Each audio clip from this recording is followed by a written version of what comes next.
Hi everyone, it's time for another book exploration. In these videos I kind of look at a book before reading it and tell you what I think I know about it, and then look at the average rating on Goodreads, give you a prediction of what I think I'm going to give it, and just general little chit chatter before I start the book. Then towards the end of the video I give you a review and let you know how accurate my thoughts and feelings beforehand were. So I'm cheating a little bit with today's video because today I'm going to be looking at The Red Scrolls of Magic, which is a Shadowhunter novel, one of billions, and this is by Cassandra Clare, co-authored with Wesley Chu. This series follows Magnus Bane and Alec Lightwood. I have mixed feelings. Yes, note the words I have mixed feelings. That's because I've actually already read this. I didn't film a clip beforehand. So on Goodreads, its average is 4.35. If I'd have been giving a prediction on what I would give this, I would have been thinking 4 stars. I don't want to look like I've cheated here, but I did actually end up giving this 4 stars. So this follows Magnus and Alec, as I said, and it's set around the time of City of Fallen Angels, I think. It's a bit confusing, and that's the beginning of where my issues with this book sort of start, because it just felt not quite right. There was something not quite right in the time setting. I don't know. Maybe it's because I've read every other Shadowhunter book that at this point this feels like going backwards in time.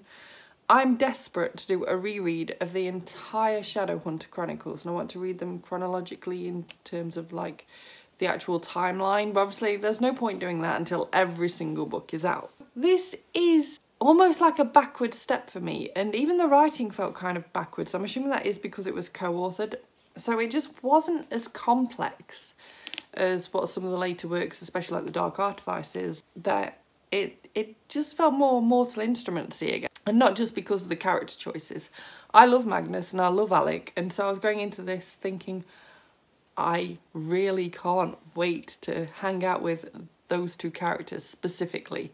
And I don't know, what I should probably address as well is that even though this is a kind of spin-off, it is still within the Shadowhunter world, obviously, and so you'd probably want to be careful about when you pick this book up in terms of spoilers. I'd say there are quite mild spoilers in this. For City of Heavenly Fire, I picked up on a little kind of passing comment almost that made some that you find out in City of Heavenly Fire just kind of trigger in my head. I was like, oh. So I'd think that you definitely need to keep that in mind. That said, I don't think you need to have read every single Shadowhunter book ever. I think it'd be fine to read this if all you've read is the Mortal Instruments, for example. Or if you just don't care about spoilers, this will make total sense if you read it, say, after City of Glass.